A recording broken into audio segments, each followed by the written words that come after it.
Hello friends, कैसे हैं आप सब। आई होप सो बहुत अच्छे होंगे, स्वस्थ होंगे और मस्त होंगे।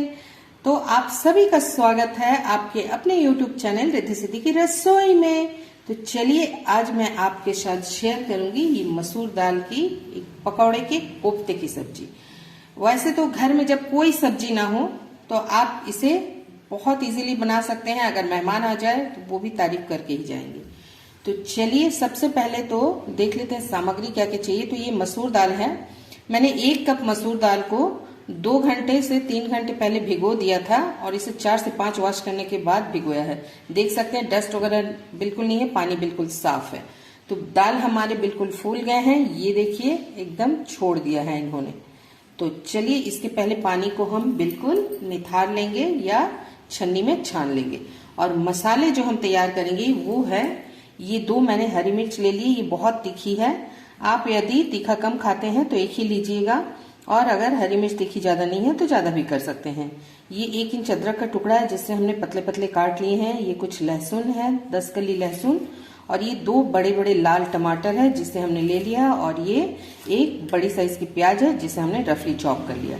तो चलिए इन सब का एक पेस्ट तैयार करते हैं मसालों के लिए। उससे पहले हम दाल को निथार के पहले दाल का पेस्ट बनाएंगे। तो चलिए दाल को पीस के पहले आपको दिखाते हैं, पहले पानी निथारते हैं फिर दिखाते हैं।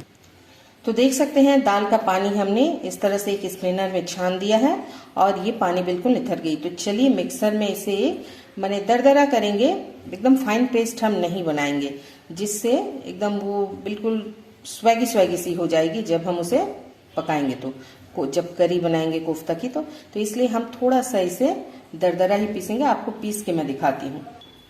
तो देख सकते हैं दाल को हमने निकाल लिया है। अब इसमें डाल देंगे ये 4 लहसुन और 3 हरी मिर्च डाल देंगे, और इसे हम थोड़ा सा दरदरा पीसेंगे। इसमें पानी हम मिक्स नहीं करेंगे, कोशिश करेंगे पानी मिक्स ना हो, लेकिन अगर नहीं पीसती है तो आप 1 या 1.5 चम्मच पानी यूज कर सकते हैं। तो चलिए पीस कर दिखाते हैं।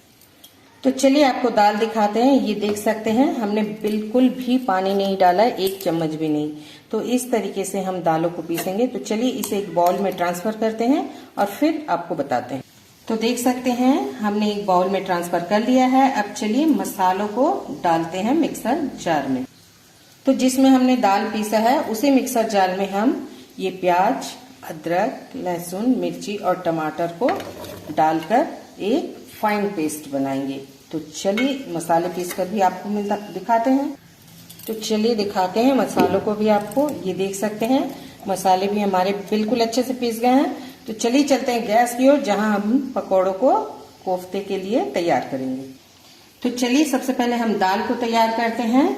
तो हमने दाल में डालने के लिए ये बारीक सा प्याज काट लिया है, बिल्कुल बारीक बारीक किया है। हमने 1 मीडियम साइज के प्याज को लिया है। तो इसे सबसे पहले इसमें डाल देंगे, और लहसुन और मिर्च तो हमने पीसा ही है दाल में। तो चलिए सबसे पहले इसे डाल देते हैं। अब इसमें डाल देंगे स्वाद अनुसार नमक। तो नमक हम डालेंगे 1 चम्मच के करीब। अब इसे हम अच्छे से मिक्स कर लेंगे, नमक, प्याज और दाल को थोड़ा सा एक ही वे में इस तरीके से हम अच्छे से फेंटने जैसा कर लेंगे, ताकि थोड़ी सी हल्की हो जाए दाल हमारी। तो 5 मिनट हम फेंटेंगे। तब तक हमने गैस पे कढ़ाई चढ़ा दिया, उसमें तेल डाल दिया है, तेल भी गर्म होती रहेगी। तो चलिए इस तरीके से हमें एक ही दिशा में फेंटना है। तो देख सकते हैं दाल को हमने अच्छे से फेंट लिया है, थोड़ी सॉफ्ट भी हो गई है। तो चलिए अब चलते हैं गैस की तरफ। तो हमने गैस पे तेल डाल दिया है। अब तेल को थोड़ा सा इस तरीके से घुमा लेंगे, और इसमें हम अपने हिसाब से आप छोटा बड़ा कैसे भी पकौड़े तल सकते हैं। तो चलिए पकौड़े डाल के दिखाते हैं। तो तेल हमारी गर्म हो गई। पकौड़े डालने से पहले हम हाथों को थोड़ा सा गीला कर लेंगे, ताकि पकौड़े जो है हमारे हाथों में चिपके नहीं, जो दाल है। तो इस तरह से मैं आज इस तरीके से छोटे छोटे बनाऊंगी। तो देख सकते हैं फ्लेम को हमें मीडियम टू लो ही रखना है अभी डालते तक। तो चलिए इस तरह से सबको डाल लेते हैं। तो हमने सारे पकौड़े अभी नहीं डाले हैं, जितने आए कढ़ाई में हमने उतने ही डाले हैं। बाकी दाल को हम दूसरे बैच पे तलेंगे। तो चलिए एक तरफ जब हो जाएगी तब हम इसे पलटेंगे। तो हमने फ्लेम को मीडियम टू लो रखा है, अभी ऐसे ही इसे तलना है। तो चलिए अब धीरे धीरे हम एक एक करके पलट देंगे, क्योंकि एक तरफ थोड़ी हो गई है। तो इसी तरह उलटते पलटते हुए हम सारे पकौड़ों को फ्राई कर लेंगे और थोड़ा सा गोल्डन ही फ्राई करेंगे। तो चलिए इसे पलट लेते हैं। तो देख सकते हैं इस तरह से उलटते पलटते हुए हमने एकदम गोल्डन फ्राई कर लिया है। अब इसे एक एक करके हम निकाल लेंगे और दूसरे बैच का भी हम इसी तरह फ्राई कर लेंगे। तो चलिए सबको फ्राई करके फिर आपसे मिलते हैं। तो देख सकते हैं हमने सारे पकौड़े तल लिए हैं। चलिए अब ग्रेवी बनाने की ओर चलते हैं। तो हमने जिस कढ़ाई पे पकोड़े तले थे उसी तेल में हमने एक्स्ट्रा तेल नहीं डाला, उसी तेल में हम बनाएंगे। तो सबसे पहले डाल देंगे एक लौंग, एक दालचीनी का टुकड़ा, एक तेज पत्ता, एक सूखी लाल मिर्च और साथ ही डालेंगे हम आधा चम्मच जीरा। तो पहले सबको चटका लेते हैं। तो जीरा हमारी चटक गई है। अब हमने जो मसाले पीस के रखे थे सारे मसालों को इसमें डाल देंगे। तो चलिए सारे मसालों को डालकर आपको दिखाते हैं। तो मसाले हमने डाल दिए। अब ये मिक्सर में हम थोड़ा सा 2 से 3 चम्मच पानी डाल के इन मसालों में इस पानी को डाल देंगे। अब हम मसालों को थोड़ा सा चला देंगे। हम 2 सेकंड तक इसे थोड़ा सा भून लेंगे इसी में। तो चलिए भून लेते हैं। 2 सेकंड हो चुके हैं। चलिए अब कुछ मसाले ऐड कर दिया जाए। तो सबसे पहले हम डालेंगे स्वाद अनुसार नमक। हमने 1 चम्मच नमक डाल दिया है, आधा चम्मच हल्दी पाउडर, 1 चम्मच धनिया पाउडर। अब इसमें डाल देंगे 1 चम्मच कश्मीरी लाल। आप चाहे तो तीखी लाल भी डाल सकते हैं, पर हमने जो मिर्च पीसी है वो बहुत तीखी है, इसलिए हमने कश्मीरी लाल का यूज किया है। अब सब मसालों को हम इसमें अच्छे से मिक्स करके इसे एकदम मीडियम टू लो फ्लेम पे भूनेंगे और ढक करके भूनेंगे। तो चलिए ढक देते हैं।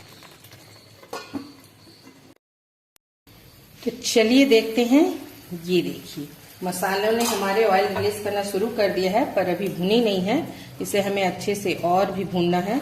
तो देख सकते हैं हमने थोड़े से तेल में ही पकौड़ों को भी बनाया है और अब ग्रेवी को भी इसमें फ्राई करेंगे। तो जब आप मीडियम टू लो फ्लेम में इसे भूनते हैं ना, तो मसाले भुनते भी बड़ी अच्छी से है और ये ऑयल भी रिलीज धीरे धीरे करते रहती है। तो चलिए इसे हम ढककर और भुनेंगे थोड़ा सा और फ्लेम हम लो ही रखेंगे।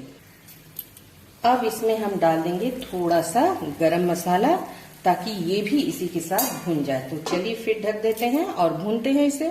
चलिए देखते हैं। मसालों को हमने बीच में 1-2 बार चला दिया था। तो देख सकते हैं मसालों ने हमारे बिल्कुल ऑयल को छोड़ दिया है और मसाले भुन भी गए हैं। तो चलिए इसे 1 सेकेंड और अच्छे से मिक्स कर लेते हैं सबको। तो मसाले हमारे भुन चुके हैं। अब इसमें हम डालेंगे 1 गिलास के करीब पानी। तो चलिए 1 गिलास हम पानी डाल देते हैं। तो हमने 1 गिलास पानी डाल दिया है। इसे अब अच्छे से मिक्स कर देते हैं। तो अब इसे हम ढक कर पकाएंगे ताकि इसमें उबाल आ जाए अच्छे से, और इसे हम 5 मिनट उबाल लेंगे। तो उबाल आ चुकी है। चलिए इसे थोड़ा सा हम देख लेते हैं। तो उबाल अच्छी सी हो चुकी है। अब हम इसमें ये जो पकोड़े हमने तल कर रखे थे इन सबको डाल देंगे। तो चलिए सारे पकोड़ों को इसी तरीके से डाल देते हैं। तो सारे पकोड़े हमने डाल दिए हैं। अब इसे हम ढककर मीडियम टू लो फ्लेम में 10 मिनट तक पका लेंगे ताकि जो कोफ्ते के पकोड़े हैं वो बिल्कुल सॉफ्ट हो जाए। तो चलिए पकाकर फिर आपको दिखाते हैं। तो चलिए देखते हैं सब्जी हमारी कहाँ तक बनी है। तो ये देखिए जो मसूर दाल के कोफ्ते हैं हमारे बिल्कुल सॉफ्ट हो गया। आपको देख के ही लग रहा होगा, ये देखिए बिल्कुल फुली फुली सी और सॉफ्ट हो गई है। तो अब हम गैस को कर देंगे बंद और इसे आपको प्लेटिंग करके दिखाते हैं। तो देख सकते हैं ये मैंने मसूर दाल के पकोड़े के कोफ्ते आपके लिए तैयार कर दिए हैं, और जितनी ये दिख रही है टेम्पटिंग उतनी ही खाने में भी बहुत ही स्वादिष्ट लगती है। आप इसे दाल, चावल, पूरी, पराठा, नान किसी के साथ भी सर्व कर सकते हैं। तो आपको अगर मेरी ये रेसिपी अच्छी लगी हो तो लाइक एंड शेयर जरूर कीजिएगा। अगर नए हैं तो सब्सक्राइब करना बिल्कुल मत भूलिएगा। कल फिर मिलूंगी आपसे एक नए रेसिपी के साथ। तब तक हंसते रहिए, स्वस्थ रहिए, मस्त रहिए। थैंक यू दोस्तों। बाय बाय दोस्तों। Have a nice day.